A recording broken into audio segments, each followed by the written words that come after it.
Sebelum kita masuk ke cerita, bagi Mas E dan juga Mbak E yang belum subscribe, silakan klik subscribe sekarang juga. Dan bagi yang sudah subscribe, semoga kalian di sana sehat-sehat selalu agar bisa mendengarkan cerita terbaru dari Mang Ripan. Dan tidak usah lama-lama, ini dia ceritanya. Selamat mendengarkan. Mah, aku nanti pulangnya rada malam ya.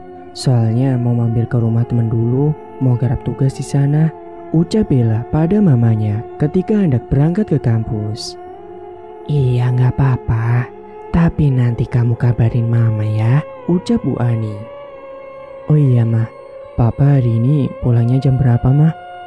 Kayaknya papa hari ini ada lembur nak, mungkin pulangnya nanti malam banget, jawab Bu Ani. Bella pun mengangguk paham dan setelahnya dia pun saliman, kemudian langsung menaiki Vespa Matic-nya dan bergegas menuju ke kampus pagi itu juga. Jarak yang Bella tempuh menuju ke kampus lumayan jauh, namun dia sudah terbiasa dengan hal itu. Dirinya menikmati hawa pagi yang dipenuhi dengan orang-orang yang saling berlalu lalang, sibuk dengan kegiatannya masing-masing. Tentunya dengan segarnya udara pagi hari, apalagi tadi malam habis turun hujan. Singkatnya setibanya di kampus, tiba-tiba langit langsung mendadak sendu kembali. Untungnya Bella hari ini sudah membawa jas hujan buat jaga-jaga jikalau nanti turun hujan. Kemudian Bella pun melewati koridor kampusnya menuju ke kelasnya, dan di sana sudah ada beberapa kawannya yang sudah pada berangkat lebih dulu. Bella pun menyapa kawan-kawannya. Ada beberapa kawannya yang masih kelihatan ngantuk, mungkin tidurnya belum puas. Karena memang sebetulnya cuacanya sangat mendukung banget untuk dibawa rebahan. Bella kemudian mengeluarkan ponselnya.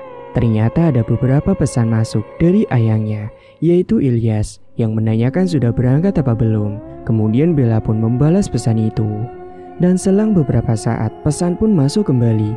Dan pesan itu berisi ajakan untuk nanti makan siangnya. Si Bella ini diajak Ilyas untuk makan bareng. Dan Bella pun mengiyakan. Dan setelahnya murid-murid lain pun pada masuk semua. Dan dosen pun masuk ke ruang kelas Bella. Bagi Bella, dosen yang satu ini sangat tidak menarik. Bahkan Bella terkesan tak suka dengannya. Memang dosen satu ini umurnya belum tua banget. Namanya Pak Herman.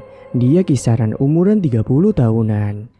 Kadang ketika ia mengajar, kesannya itu bukan ramah ke mahasiswa. Melainkan Herman ini terkesan genit pada mahasiswi yang nampak cantik baginya. Dan kala kelas sudah berlangsung, di luar pun hujan pun turun dengan deras. Dan suasananya membuat beberapa mahasiswa di situ ada yang mulai merasa ngantuk. Dan singkat waktu, siang harinya hujan pun sudah reda. Berhubung Bella cuma ada satu kelas hari itu, dia pun kemudian lanjut makan di luar bersama satu bestinya yang bernama Sirita. Dan juga bersama Ilyas karena mereka bertiga juga sering bersama. Usai bertemu Ilyas, kemudian Ilyas ini mengajak mereka untuk makan bakso di taman kota. Sekalian nongkrong di sana. Ternyata Ilyas juga mengajak kawannya, yakni si Fadlan, yang ternyata sedang PDKT-an sama si Rita. Setibanya di taman kota, mereka memilih tempat di bawah pohon dengan alas tikar karena bata di situ masih basah habis kehujanan. Maka dari itu cocok banget kalau makan bakso di kondisi suasana seperti itu. Ilyas pun kemudian beranjak untuk memesankan baksonya. Sementara Bella menunggu sembari melihat Rita dan Fadlan yang lagi malu-malu kucing. Mereka terkesan canggung padahal sebenarnya sama-sama suka. Dan setelah Ilyas kembali bergabung, mereka pun melanjutkan ngobrol berbagai macam hal tentang apapun mereka bahas di situ, termasuk hal-hal yang kadang juga tak penting menurut mereka. Hingga setelah menunggu beberapa saat, pesanannya pun sudah siap. Kemudian mereka lanjut makan sambil memandangi jalanan yang nampak sejuk usai terguyur hujan. Namun beberapa saat setelahnya ketika mereka sedang asik memakan bakso di situ, tak sengaja mereka melihat si Pak Herman ini membonceng salah satu mahasiswi kampusnya. Dan kelihatannya wanita yang diboncengnya tersebut wajahnya cakep banget. Fadlan kemudian nyeletuk, katanya dia ini tahu soal wanita yang dibonceng Pak Herman itu. Wanita itu adalah angkatan di bawahnya, tapi mengapa kok bisa boncengan sama Pak Herman? Kemudian Bella dan Rita pun menanggapi ucapan si Fadlan. Mereka bercerita soal si Pak Herman yang kadang kala genit ketika mengajar di kelasnya. Namun sebenarnya Rita dan Bella juga tidak menyangka kenapa Pak Herman secara terang-terangan memboncengkan mahasiswinya sendiri. Apa mungkin itu cewek jadi ayam kampus? Ucap Fadlan asal nyeletuk. Sontak ucapannya tersebut langsung ditegur oleh ketiga temannya. Wus, ngawur kamu ini kalau ngomong. Jangan asal nuduh gitu. Biarin aja, gak usah urusin. Ngapain juga kan gak penting bagi kita. Setelahnya mereka pun melanjutkan makan baksonya yang masih tersisa. Dan setelah selesai makan, Bella kemudian ikut dengan Rita menuju ke rumahnya karena mau garap tugas di sana. Sementara di tempat lain, yakni di tempatnya Pak Herman, ternyata dia membawa mahasiswa tersebut ke dalam kosannya yang dia sewa diam-diam selama ini. Padahal Pak Herman ini sudah punya rumah dan bahkan beliau sudah beristri. Mahasiswi yang diboncengnya itu pun hanya manut saja ketika diajak masuk ke dalam kosan itu. Bahkan mahasiswi tersebut melakukan apapun yang diminta oleh Herman. Ternyata mahasiswi ini sudah kena pengaruh pelet dari Herman. Herman ini sudah mengincar mahasiswi tersebut dari jauh-jauh hari. Dan akhirnya mahasiswi yang sudah terguna-guna tersebut, dia pun akhirnya diperkosa oleh Herman dengan sangat kejam dan keji. Bahkan tak hanya sekali, namun Herman melakukan itu sampai berkali-kali, sampai dirinya itu benar-benar merasa puas. Dan setelah selesai melakukan perbuatan keji itu, mahasiswi tersebut segera disuruh untuk memakai bajunya kembali. Dan setelahnya Herman ini memesankan ojek online dan menyuruh si abang ojek itu untuk mengantarkan mahasiswi tersebut sampai ke rumahnya. Dan guna-guna itu baru akan lepas esok harinya. Jadi hari ini mahasiswi tersebut selayaknya bukan manusia, melainkan sebuah robot yang selalu menuruti apa yang dipinta oleh si Herman. Dan bahkan setelah sadar, wanita tersebut tidak mengingat kejadian yang telah dialaminya kemarin. Dan ternyata kelakuan Herman ini sudah terjadi berkali-kali. Korbannya juga sudah banyak, namun dia masih belum ketahuan. Bahkan setelah kembalinya ke rumah, kebusukannya tersebut tak pernah terendus oleh istrinya sendiri. Karena waktu di rumah, dia menutupi semua kebusukannya tersebut dengan bermanja kepada istrinya sendiri. Seakan-akan kalau si Herman ini hanya setia pada istrinya. Padahal nyatanya tidak sama sekali. Singkat cerita, hingga terjadilah suatu kemalangan yang harus menimpa nasib si Rita. Yakni ketika Herman mulai tertarik dengan si Rita yang memang tubuhnya itu gemoy menggoda. Suatu hari, tanpa sepengetahuan si Bella, Rita ini dipanggil Herman ke dalam ruangan kampusnya dengan alasan ada tugas darinya yang harus dia selesaikan demi dapat nilai bagus. Sebenarnya Rita saat itu ragu untuk datang sendirian ke sana, namun dia mencoba tetap berpikir positif aja dan menghilangkan pikiran negatifnya. Akhirnya Rita pun masuk ke ruangan itu sendiri, dan setelah masuk ternyata gak terjadi apapun. Herman hanya menjelaskan soal tugas yang harus dia kerjakan. Namun ternyata rencana Herman sudah tersusun dengan matang. Kala itu Herman menawarkan jus cup yang dibawanya dari rumah yang ternyata sudah dia campur dengan bubuk pelet. Memang di situ sudah terdapat 2 cup jus dan tanpa rasa curiga Rita pun kemudian menerima pemberian dari si Herman, kemudian mengucapkan terima kasih dan segera pergi dari situ untuk kembali menuju ke kelasnya. Dan tentu saja si Rita pun meminum jus pemberian dari si Herman karena kebetulan dia sedang haus banget. Dan ketika jam kampus sudah selesai, guna-guna yang dilakukan oleh si Herman ini efeknya cepet banget. Tepatnya sepulang kelas kuliah waktu itu, Rita tiba-tiba menolak saat diajak Bella untuk pulang bareng. Bella pun merasa heran. Akhirnya Bella pun pulang duluan waktu itu. Sementara Rita tiba-tiba menghampiri Pak Herman yang memang sengaja sudah menunggunya. Herman kemudian berujar pada Rita untuk menunggunya di depan kampus. Hingga beberapa saat kemudian Herman pun datang dengan menggunakan motornya dan Rita pun langsung membonceng di belakangnya. Dan ternyata dari kejauhan Fadlan tak sengaja melihat kejadian itu dan dia pun mencoba mengikutinya dari belakang. Namun karena waktu itu kondisi jalan sangat ramai sekali, akhirnya Fadlan pun kehilangan jejak dari si Rita dan Herman. Lantas kemudian Fadlan pun buru-buru menelpon si Bella dan juga si Ilyas tentang apa yang baru saja dilihat. Mereka berdua pun langsung meminta Sherlock di mana posisi Fadlan sekarang. Karena pada saat itu setelah mendengar kabar tersebut, Bella merasa ada yang gak beres. Perasaannya pun semakin campur aduk ketika mendengar sahabatnya itu dibawa oleh dosen yang sangat genit. Dia pun buru-buru langsung menyalakan motornya dan menuju ke lokasi Fadlan sekarang. Sementara Fadlan yang kala itu cemas menunggu kedua temannya di depan salah satu minimarket. Sementara Herman sudah berhasil memasukkan Rita ke dalam kosannya dan Rita hanya diam melongo selayaknya orang yang sudah terhipnotis. Kemudian Herman pun mulai membuka kancing baju Rita dan mulai melucuti semua pakaiannya. Rita pun kemudian dibaringkan di atas kasur dan Herman pun akhirnya menjamah tubuh Rita dengan sangat keji dan beringas. Dan seperti korban-korban sebelumnya, Herman akan melakukan perbuatan itu sampai berkali-kali, sampai dirinya itu benar-benar puas. Dan untuk kali ini, mungkin Herman akan melakukannya sampai malam. Dan bahkan sudah tidak terhitung beberapa kali dirinya melakukan hal keji itu kepada si Rita. Dan memang sebelum-sebelumnya Herman ini sudah menyediakan bubuk pelet yang dia dapat dari salah satu dukun yang didatanginya. Flashback Herman ketika waktu ke dukun. Dulu setelah menikah dengan istrinya, Herman yang sekarang dia selalu merasa kurang puas soal jatah yang diberikan oleh istrinya di ranjang. Dan karena itulah Herman menjadi sering muring-muringan dan membuat dirinya ini ingin merasakan kepuasan dengan wanita yang lain. Dia pun akhirnya menjadi genit kepada wanita mahasiswi kampus yang diajarnya sendiri dan bahkan dia memiliki niat buruk yaitu memanfaatkannya demi memuaskan kepuasan batinnya. Kala itu, Herman tak sengaja mendapati sebuah informasi tentang dukun pelet yang terpampang di media sosial dan di postingan tersebut terdapat juga informasi tentang alamat dukun itu berada.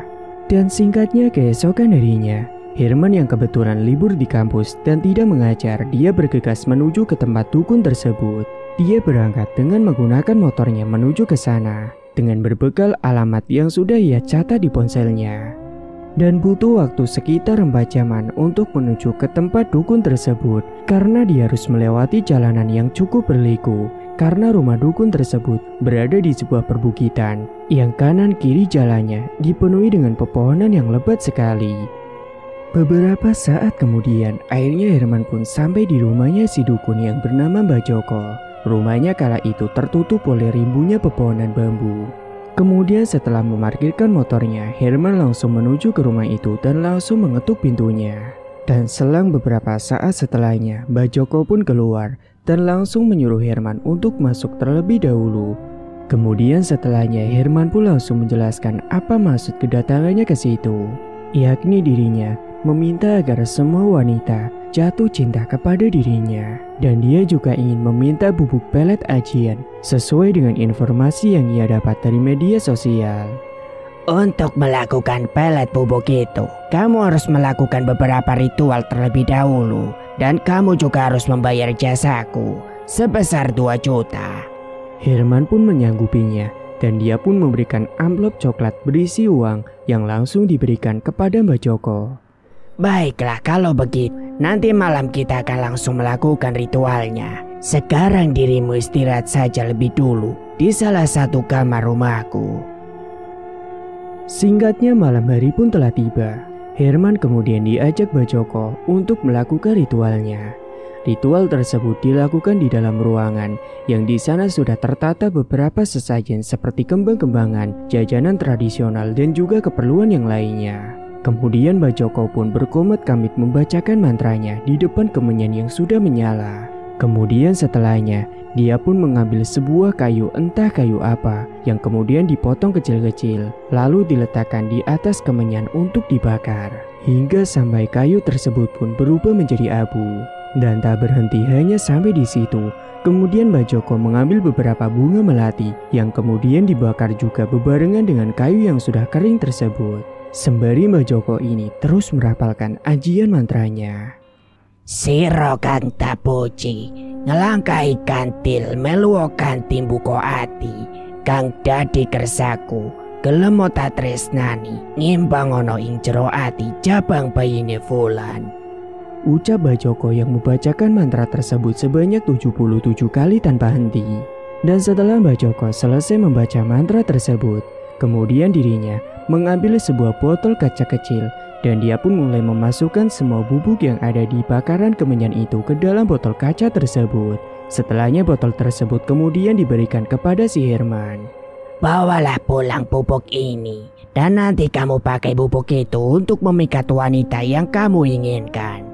Dan ini mantranya. Bacakan ketika kamu sedang mencampurkan bubuk itu ke minuman yang akan kamu berikan kepada wanita tersebut. Maka setelah wanita tersebut meminumnya, dia akan luluh kepadamu. Dan dia pun akan menuruti semua yang kamu mau.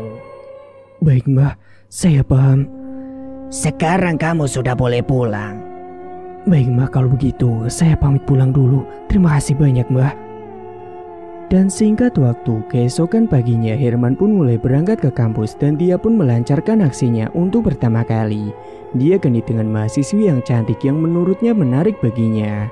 Dan semenjak itulah Herman mendapatkan banyak sekali korban mahasiswi yang berbagai macam yang sudah terpikat dengan pelet yang digunakannya tersebut. Mulai dari yang cantik, gemoy, seksi, menggoda, dan berbagai macam jenisnya sudah dia dapatkan.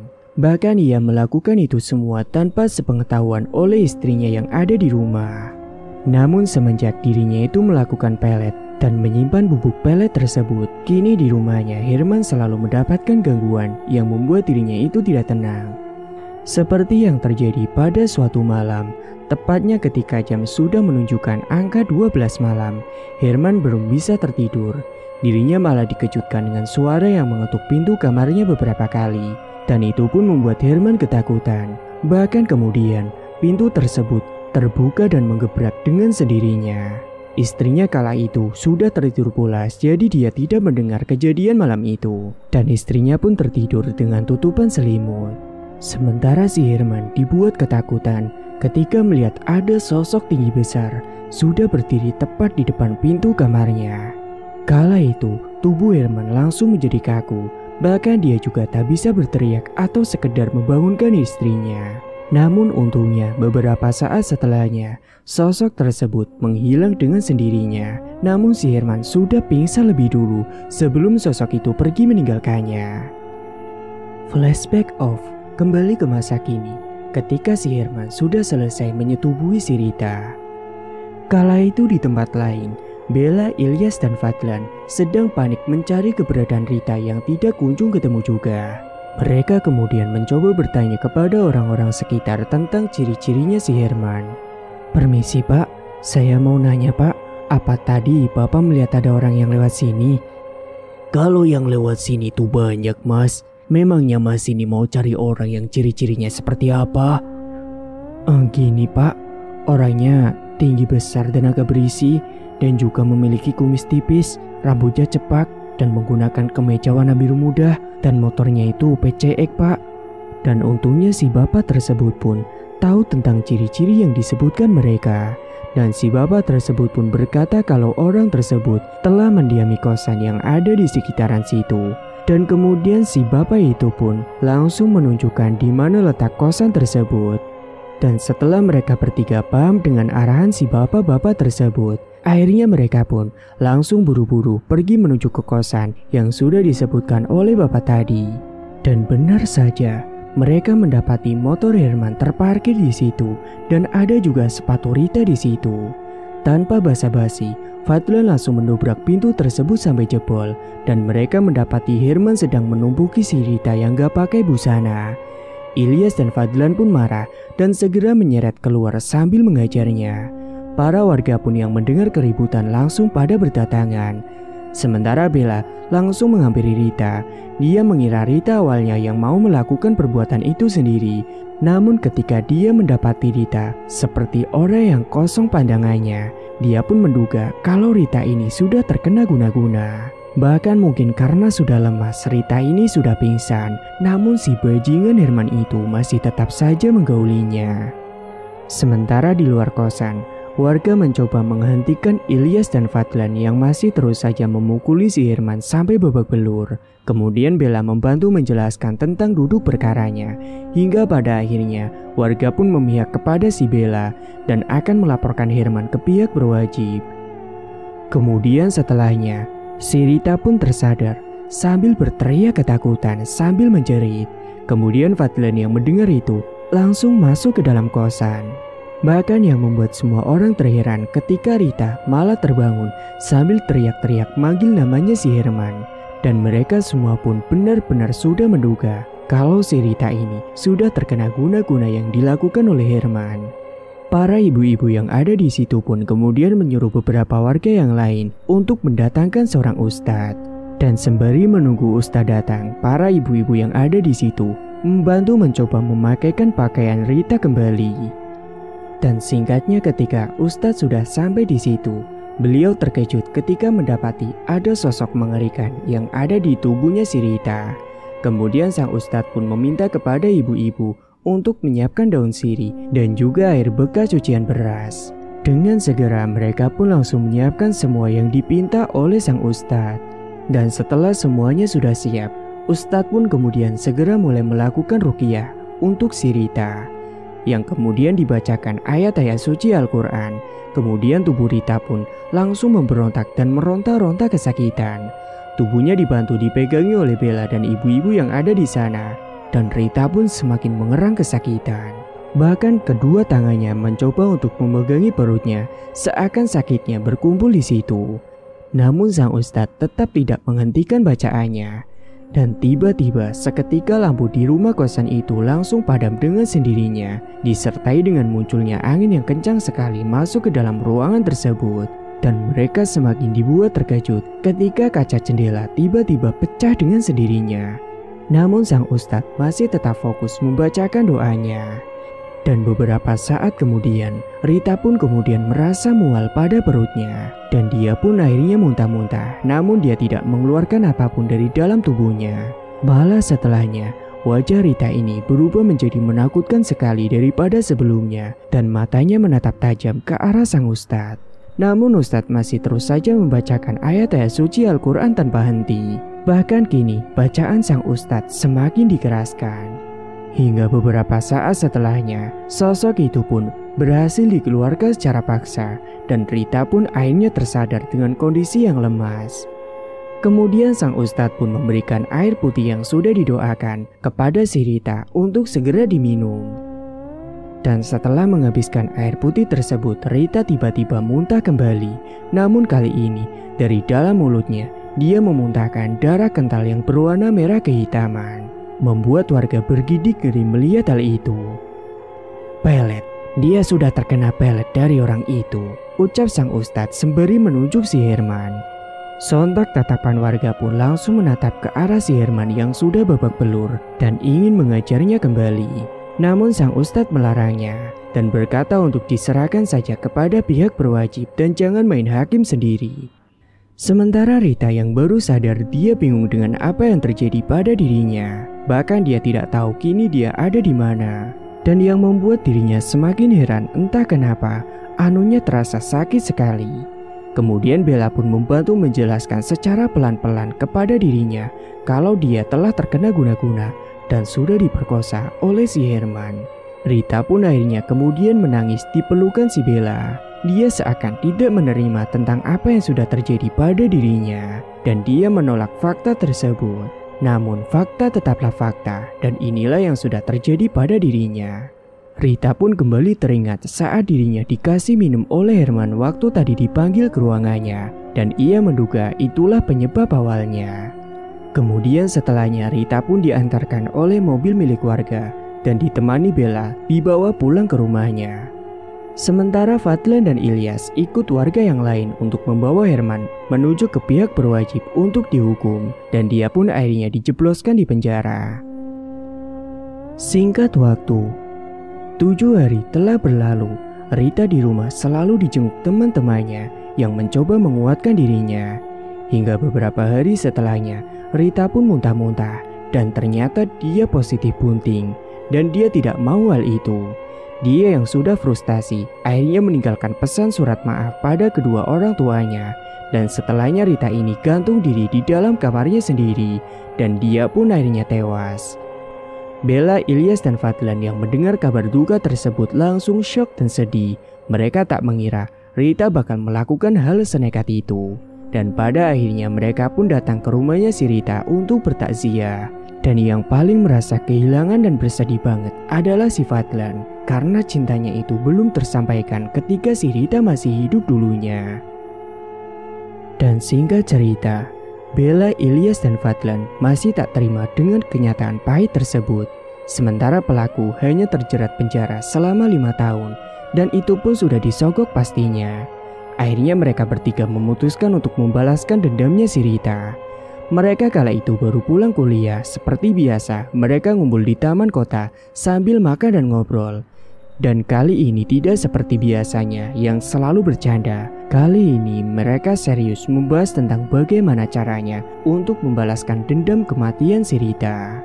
Dan kala itu sembari menyantap mie ayam, tiba-tiba si Fadlan ini terpikirkan sesuatu. Dia berniat menyantet si Herman dengan menggunakan jasa dukun. Dan dia pun menyampaikan idenya kepada Ilyas dan Bella. Kemudian si Bella pun bertanya kepada si Fadlan apakah dirinya tahu di mana dukun itu berada. Dan kebetulan Fadlan punya kenalan yang tahu di mana lokasi dukun itu berada. Dan mungkin nanti dia akan mencoba menanyakan alamatnya kepada salah satu temannya yang tahu tentang dukun tersebut. Dan setelah ketiganya sepakat, mereka pun janjian untuk besok datang ke tempat dukun tersebut. Karena kebetulan mereka besok libur kuliah.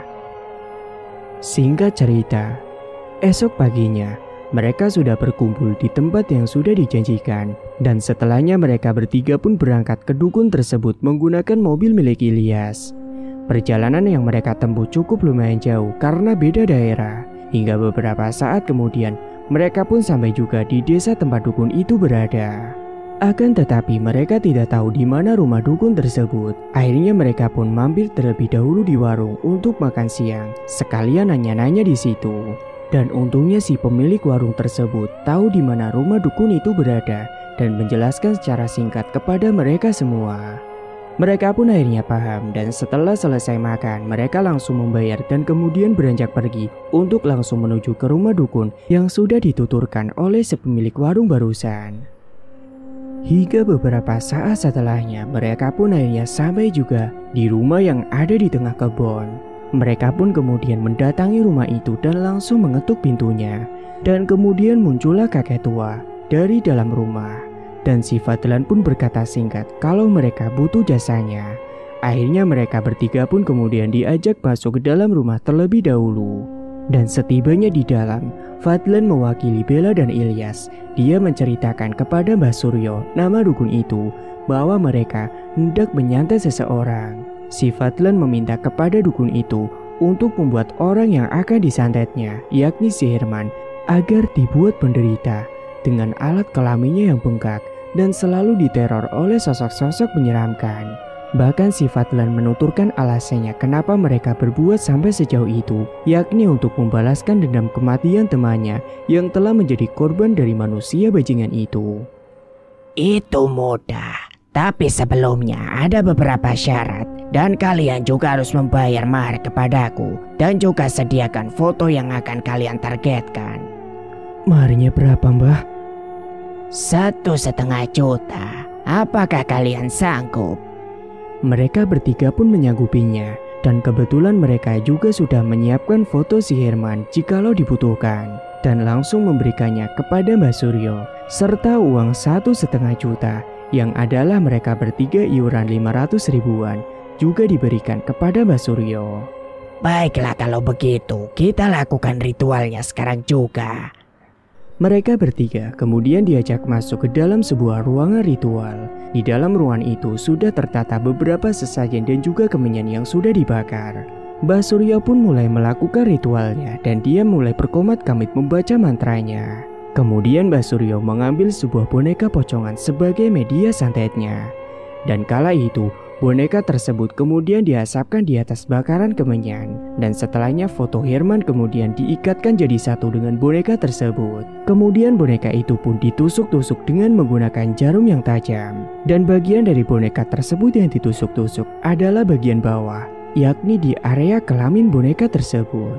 Bahkan setelahnya, Mbah Suryo juga menaburkan bubuk yang entah itu bubuk apa di sekujur boneka tersebut yang masih terus dikepuli dengan asap. Dan ketika mereka bertiga sedang ketakutan, mereka malah dibuat tambah takut ketika ada sebuah asap yang tiba-tiba datang dan berhenti di sampingnya Mbah Suryo. Dan Mbah Suryo pun terlihat sedang bercakap dengan sosok asap yang entah itu wujudnya apa. Hingga beberapa saat kemudian sosok itu pun menghilang dengan sendirinya, entah pergi kemana. Kemudian ritual pun selesai dan Mbah Suryo pun lantas memberikan boneka tersebut kepada mereka bertiga. Bawalah boneka ini dan nanti kalian kubur di tempat yang mengerikan. Baik Mbah, kami paham. Kalau begitu, kalian pulanglah dan segera kubur boneka itu. Dan setelah kalian menguburkan, tinggal tunggu saja efek. Aku jamin orang yang kalian incar bakalan menderita. Dan setelahnya mereka bertiga pun segera pulang ke rumah. Namun sebelum tiba di rumah, mereka mampir terlebih dahulu dan menguburkan boneka tersebut ke tempat keramat yang mereka lalui. Hingga beberapa saat setelahnya, mereka bertiga pun berhasil mengumpulkan buhul tersebut dan kemudian bergegas kembali pulang ke rumah. Dan kini mereka bertiga tinggal menunggu kabar saja, yakni kabar si Herman yang akan mengalami penderitaan di balik jeruji penjara. Malam harinya, kala itu Herman yang berada di dalam sel memilih untuk dudukan. Kadang dia tak henti-henti menggaruk rasa gatal yang tiba-tiba muncul di alat kelaminnya setelah mengalami mimpi buruk. Namun tiba-tiba saja Herman dikejutkan dengan suara geraman yang terdengar jelas sekali. Herman pun mencoba mengedarkan pandangannya mencari keberadaan sumber suara itu, namun tidak mendapati apapun.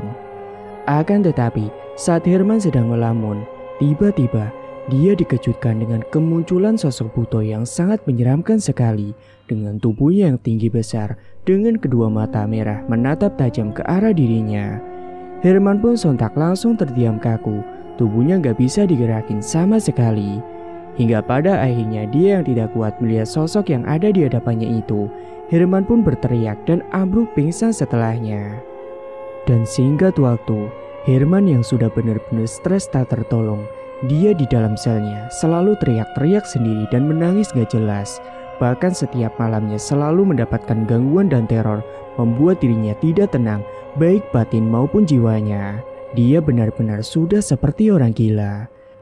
Dan di lain hari, tepatnya pada waktu malam, tiba-tiba saja Herman dikejutkan kembali dengan kemunculan sosok tinggi besar yang mengeluarkan bau yang sangat busuk sekali. Herman pun langsung berteriak ketakutan. Bahkan tak berhenti sampai di situ, dia juga dikejutkan kembali dengan kemunculan sosok pocong yang tiba-tiba berada di depannya. Sosok tersebut wajahnya hancur, kedua matanya hampir terlepas dari lubang matanya, membuat Herman semakin ketakutan. Namun lagi dan lagi, sosok-sosok yang lain pun mulai bermunculan di sekitarnya si Herman, dan dia pun semakin panik ketakutan. Hingga akhirnya Herman pun tak kuat dan dia pun terjatuh pingsan. Dan di hari berikutnya, Herman merasakan kesakitan pada bagian kemaluannya. Dia sudah meminta tolong pada sipir penjara, namun tidak ada yang menolongnya. Herman pun wajahnya pucat, dia merasa lemas, dan seluruh tubuhnya pun mendadak merasakan sakit semua. Hingga pada akhirnya, Herman yang mencoba berjalan menuju ke kamar mandi yang ada di penjara. Dia jalannya kesusahan sekali karena merasakan sakit pada bagian anunya. Dan saat dia hendak buang air kecil, dia pun teriak kencang sekali karena terkejut ketika melihat anunya itu sudah bengkak dan sakit. Setelahnya dia mencoba memaksakan diri untuk mencoba berjalan kembali menuju ke selnya. Dia benar-benar merasa pusing banget kepalanya, bahkan perutnya juga terasa sakit seperti diperas-peras. Malam harinya Herman tidak bisa tertidur karena dia merasakan sakit sekali. Dan dia juga selalu mendapatkan teror kembali. Dan benar saja, dia dikejutkan lagi dengan kemunculan sosok tinggi besar yang sebelum-sebelumnya sudah mendatanginya. Namun kali ini sosok tersebut hendak mendekatinya secara perlahan. Kemudian sosok tersebut tiba-tiba meremas alat kelaminnya si Herman, membuat Herman tidak bisa menahan rasa sakit yang begitu terasa amat sakit sekali. Dia pun berteriak kencang sekali, sampai pada akhirnya dirinya pun pingsan tidak sadarkan diri. Dan di dalam pingsannya itu, dia mengalami mimpi yang buruk. Dia didatangi sesosok wanita yang sangat menyeramkan sekali.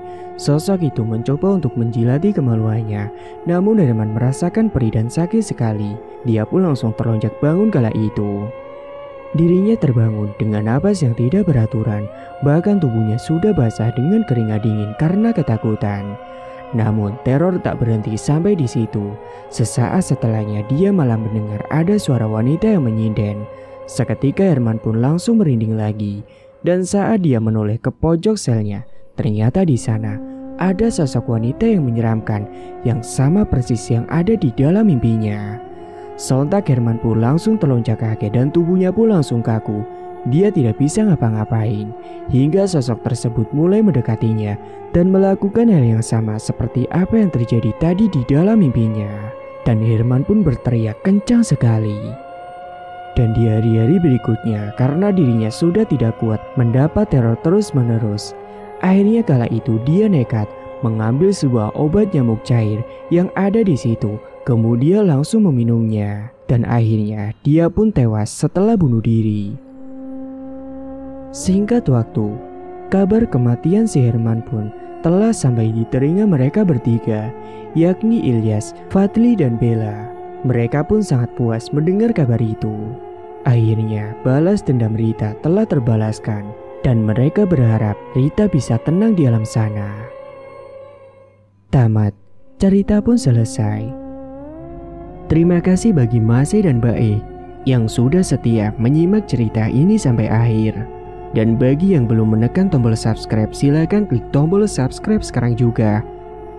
Dan semoga kalian semua dimanapun berada selalu sehat-sehat semua dan dimudahkan segala urusannya. Dan sampai jumpa lagi di cerita terbaru yang akan Mang Ripan bawakan nantinya.